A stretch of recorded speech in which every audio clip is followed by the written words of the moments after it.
Buletin Dakwah Kafah, edisi 364. Pemerintahan baru, harapan baru. Jika tidak ada aral melintang, tidak lama lagi rezim pemerintahan Jokowi akan segera berakhir. Tepat tanggal 20 Oktober 2024, rezim pemerintahan baru di bawah Presiden Prabowo Subianto pun akan segera terbentuk. Sebelumnya, para anggota DPR yang baru juga sudah resmi dilantik. Meski baru, banyak di antara anggotanya adalah muka-muka lama. Bahkan, jabatan ketua DPR yang baru juga dipegang kembali oleh Puan Maharani dari PDIP, yang notabene adalah ketua DPR periode sebelumnya. Yang menarik, para anggota DPR baru ini ternyata 60%-nya adalah pengusaha dan 174 orang terindikasi terhubung dengan politik dinasti. Karena itu, di satu sisi banyak yang menaruh harapan besar pada rezim pemerintahan baru, juga pada DPR baru. Namun, di sisi lain tak sedikit yang pesimis, terutama kalangan muslim yang kritis. Pasalnya, pemerintahan baru termasuk DPR baru sudah pasti menjalankan sistem lama atau status quo, yakni sistem demokrasi kapitalisme sekuler. Padahal, selain terbukti gagal, sistem ini pun jauh dari nilai-nilai ajaran Islam. Dalam sistem ini juga sudah pasti sulit diharapkan syariah Islam bisa diterapkan secara kafah. Padahal, tanpa penerapan syariah Islam secara kafah dalam seluruh aspek kehidupan, bisa dipastikan tak akan ada perubahan ke arah yang lebih baik bagi bangsa dan negeri ini. Faktanya, meski telah sering gonta-ganti rezim, keadaan negeri ini bukan tambah maju, tetapi malah makin mundur dan terpuruk. Rezim Jokowi yang sejak di periode pertama pemerintahannya 2014 sampai 2019 sudah digadang-gadang membawa harapan baru, toh hanya memberi harapan semu, bahkan palsu. Justru pada masa rezim Jokowi, segala sisi makin rusak. Hal itu terus berlanjut hingga periode kedua pemerintahannya 2019 sampai 2024. Rezim pemerintahan baru pun dipastikan akan bernasib sama. Apalagi rezim pemerintahan baru di bawah Presiden Prabowo bakal mewarisi beban yang sangat berat dan segudang persoalan yang ditinggalkan oleh rezim Jokowi. Khususnya di bidang ekonomi, diantaranya angka kemiskinan yang tinggi, angka pengangguran, dan PHK yang makin meningkat, pajak yang makin besar, daya beli masyarakat yang makin menurun, jumlah kelas menengah yang makin berkurang, beban pembayaran utang negara yang makin berat, penguasaan sumber daya alam milik rakyat oleh segelintir orang, asing dan asing, yang makin tak terkendali, beban ekonomi masyarakat yang makin besar, dan sebagainya. Dalam hal kemiskinan misalnya, jumlah orang miskin di Indonesia per Maret 2024 mencapai 25,22 juta orang. Setcap.co.id.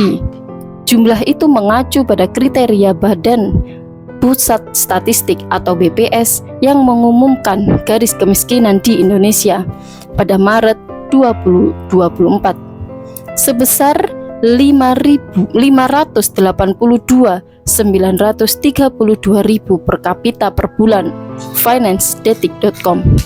Jika kriteria kemiskinan itu dinaikkan sesuai dengan kriteria Bank Dunia sebesar $3 per hari, maka jumlah rakyat miskin naik menjadi 40% dari total penduduk Indonesia. cnbindonesia.com.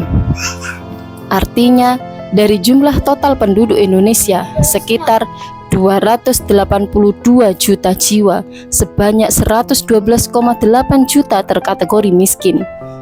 Di bidang politik, meskipun berhasil memenangkan pemilu, Prabowo tidak memiliki mayoritas legislatif yang solid. Partai Gerindra yang dia pimpin hanya memperoleh sekitar 14% suara di parlemen. Ini berarti Prabowo harus merangkul koalisi politik yang luas untuk menjalankan pemerintahan. Dengan koalisi yang gemuk, sangat mungkin muncul konflik kepentingan. Akibatnya, niat hati untuk mensejahterakan rakyat ujung-ujungnya cenderung sebatas bagi-bagi kekuasaan. Di sisi lain, kekuasaan oligarki makin mencengkram. Ini terlihat jelas dalam struktur politik dan ekonomi, di mana sejumlah kecil konglomerat mengendalikan sektor-sektor strategis, seperti sumber daya alam, pertambangan, perkebunan, infrastruktur, dan perbankan. Para oligarki ini juga sering memiliki kedekatan dengan lingkaran kekuasaan politik. Ini memungkinkan mereka mempengaruhi kebijakan publik demi keuntungan pribadi dan kelompoknya. Belum lagi ragam persoalan di bidang hukum, sosial, pendidikan, dan lain-lain yang makin kesini tanpa makin rumit dan kompleks. Harapan hanya pada kekuasaan Islam. Di dalam Islam, kekuasaan hakikatnya adalah amanah.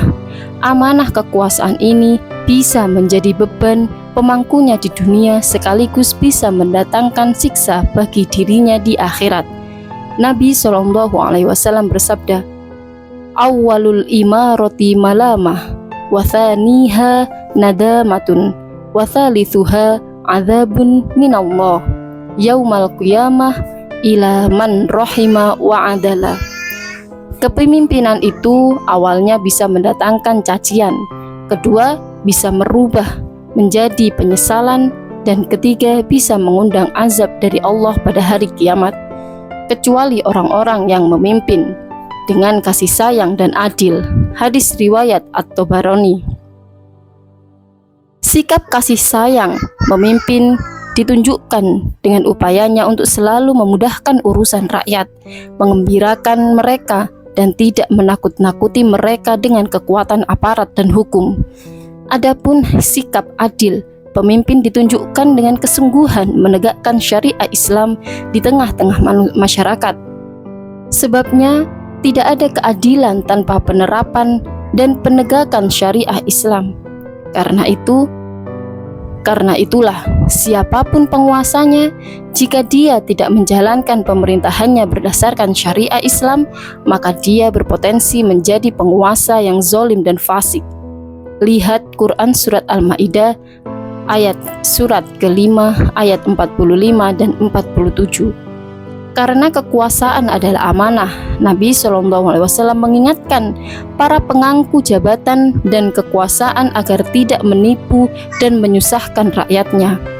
Beliau bersabda, "Ma min 'abdin yastar'ihi lahu ra'iyah, yamutu yauma yamutu wa huwa ghasyu li ra'iyatihi illa harramallahu alaihil jannah." Tidaklah seorang hamba yang Allah beri kewenangan untuk mengatur rakyat mati pada hari dia mati, sementara dia dalam kondisi menipu rakyatnya, melainkan Allah mengharamkan surga bagi dirinya surga. Hadis riwayat Al-Bukhari. Di dalam Islam, agar pemangku kekuasaan bertindak amanah, ia wajib mengemban kekuasaannya di atas pondasi agama, yakni Islam. Inilah yang juga ditegaskan oleh Al-Ghazali rahimahullah. Ad-dinu was-sultanu tau'amani, walihada qila ad-dinu ussu was-sultanu harisun, wa ma la usalahu famahdumun, wa ma la harisalahu fadai'un. Agama dan kekuasaan itu ibarat dua saudara kembar. Karena itu sering dikatakan agama adalah pondasi, sementara kekuasaan adalah penjaganya. Apa saja yang tidak memiliki pondasi akan hancur, apa saja yang tidak memiliki penjaga akan lenyap. Abu Hamid Al-Ghazali, Al-Iqtisad fi Al-I'tiqad. Kata Imam Ar-Razi rahimahullah, berkat kekuasaan yang bersandingan dengan agama Islam, Allah Subhanahu wa Ta'ala menghilangkan berbagai keburukan dunia dari manusia. Lihat Fakhruddin Ar-Razi, Mafatih Al-Ghaib. Di dalam Islam, kekuasaan harus diorientasikan untuk 1. Menegakkan Islam, 2. Melayani berbagai kepentingan masyarakat, baik muslim maupun non-muslim. Hal ini hanya akan terwujud jika kekuasaan itu menerapkan syariah Islam secara total dalam seluruh aspek kehidupan. Kekuasaan semacam ini terwujud hanya dalam institusi pemerintahan Islam, yakni khilafah Islam, bukan dalam sistem pemerintahan yang anti syariah, baik sistem demokrasi ataupun yang lain. Khilafah Islam akan mengatur berbagai urusan seluruh warga negaranya, muslim maupun non-muslim, dengan syariah Islam seperti menjamin kebutuhan hidup, menyelenggarakan pendidikan yang terbaik dan terjangkau, menyediakan fasilitas kesehatan yang layak dan cuma-cuma untuk semua warga tanpa memandang kelas ekonomi. Khalifah akan mengelola sumber daya alam milik rakyat seperti tambang, minyak, gas, batu bara, mineral, emas, perak, nikel, dan lain-lain agar bermanfaat bagi segenap warga negara. Khilafah tidak akan membiarkan sumber daya alam milik rakyat dikuasai oleh swasta, apalagi pihak asing. Khilafah Islam juga akan menjaga dan melaksanakan urusan agama seperti melaksanakan hudud untuk melindungi kehormatan, harta, dan jiwa masyarakat muslim maupun non-muslim. Khilafah Islam pun akan menyebarluaskan risalah Islam ke seluruh dunia. Khilafah pula yang akan memimpin jihad demi menyelamatkan kaum muslim yang tertindas di berbagai negara, di berbagai negeri seperti di Palestina, Xinjiang, Myanmar, dan lain-lain. Khotimah. Alhasil, mau tidak mau, jika bangsa ini ingin maju, sejahtera, adil dan makmur, maka mereka butuhkan bukan sekedar rezim atau penguasa baru, akan tetapi yang mereka butuhkan sekaligus adalah sistem pemerintahan baru, yakni sistem pemerintahan Islam. Sebabnya jelas, sejahtera, adil, dan makmur hanya mungkin saat umat Islam mengamalkan dan menerapkan syariah Islam. Pengamalan dan penerapan syariah Islam secara kafah tentu merupakan wujud ketakwaan hakiki. Ketakwaan hakiki inilah yang bakal mendatangkan aneka keberkahan khususnya bagi negeri ini. Demikian sebagaimana dinyatakan oleh Allah Subhanahu wa taala dalam Al-Qur'an. Walau anna ahlal qura amanu wattaqau lafatahna alaihim barakatim minas samai wal ardi walakin kadzabu fa akhadnahum bima kanu yaksibun. Andai penduduk negeri-negeri beriman dan bertakwa, kami pasti akan membukakan bagi mereka aneka keberkahan dari langit dan bumi. Akan tetapi mereka telah mendustakan ayat-ayat kami. Karena itu kami menyiksa mereka akibat perbuatan mereka. Terjemahan Quran Surat Al-A'raf ayat 96. Karena itulah Sayyid Muhammad bin Alawi Al-Maliki rahimahullah menegaskan, falau annal muslimina al-yawma amilu bi ahkamil fiqhi wad dini kama kana aba'uhum lakanu arqal amami wa as'adan nasi. Andai kaum muslim hari ini menerapkan hukum-hukum fikih dan syariah agama ini sebagaimana generasi pendahulu mereka pada masa lalu, niscaya mereka menjadi umat yang paling maju dan paling bahagia. Sayyid Muhammad bin Alawi Al-Maliki Al-Hasani, Syariatullah Al-Khalidah halaman 7. Pengamalan dan penerapan syariah Islam secara kafah inilah yang juga dilakukan oleh Rasulullah SAW saat mendirikan negara Islam untuk pertama kalinya di Madinah. Kebijakan ini dilanjutkan oleh Khulafaur Rasyidin dan para khalifah setelahnya dengan hanya menegakkan khilafah Islam yang juga hanya menerapkan syariah Islam. Wallahu a'lam.